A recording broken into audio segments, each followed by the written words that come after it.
সেখানে গিয়ে পুলিশ দেখতে পায় অভিযুক্তরা একটা মবের পরিবেশ তৈরির চেষ্টা করছে। চাঁদাবাজদের জায়গা নাই, ব্যবসায়ীদের ভয় নাই, এরকম স্লোগান দিচ্ছে।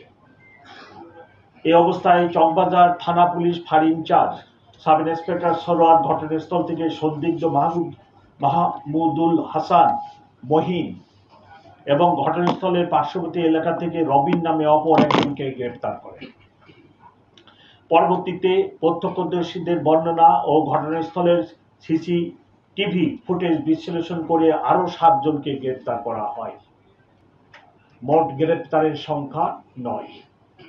উল্লেখ্য যে ভিকটিম সোহাগকে উপর্যুপরি পাথর নিক্ষেপ করা ব্যক্তিকে চিহ্নিত করা গেলেও সেই সময় তার পরিচয় শনাক্ত করা যায়নি। পরবর্তীতে পুলিশের বিশেষ টিমের সহায়তায় তার পরিচয় নিশ্চিত হয়ে তার অবস্থান চিহ্নিত করে 15 জুলাই তাকে পটুয়াখালী জেলা হতে গ্রেপ্তার করা হয়। প্রাথমিক জিজ্ঞাসাবাদে জানা যায় তার নাম মোহাম্মদ রেজওয়ান উদ্দিন অভি, বাবার নাম মনোরঞ্জন বসু, মাতার নাম বিউটি দেব মিলা এবং সে একজন ধর্মান্তরিত মুসলিম। এই ঘটনায় পাথর নিক্ষেপকারী 2 জন সহ মোট 9 জন আসামিকে গ্রেপ্তার করা হয়েছে। অন্যান্য আসামিদের গ্রেপ্তারের চেষ্টা অব্যাহত আছে। এই হত্যাকাণ্ডের প্রকৃত রহস্য উদ্ঘাটনের জন্য ধৃত আসামিদের রিমান্ডে এনে জিজ্ঞাসাবাদ চলছে। ইতিমধ্যে এই ঘটনার এজাহার নিয়ে বিভিন্ন সামাজিক যোগাযোগ মাধ্যম ও গণমাধ্যমে বিভ্রান্তিমূলক তথ্য ছড়ানো হয়েছে। কিন্তু প্রকৃত ঘটনা হলো মামলার এজাহার দায়েরের জন্য প্রথমে তার সাবেক স্ত্রী লাকি আক্তার থানায় আসে। কিছুক্ষণের মধ্যে ভিকটিমের সৎ ভাই রনিও থানায় আসে। তারা নিজেদের মধ্যে সলা পরামর্শ করে 23 জনকে আসামি করে একটি খসড়া এজাহার প্রস্তুত করে।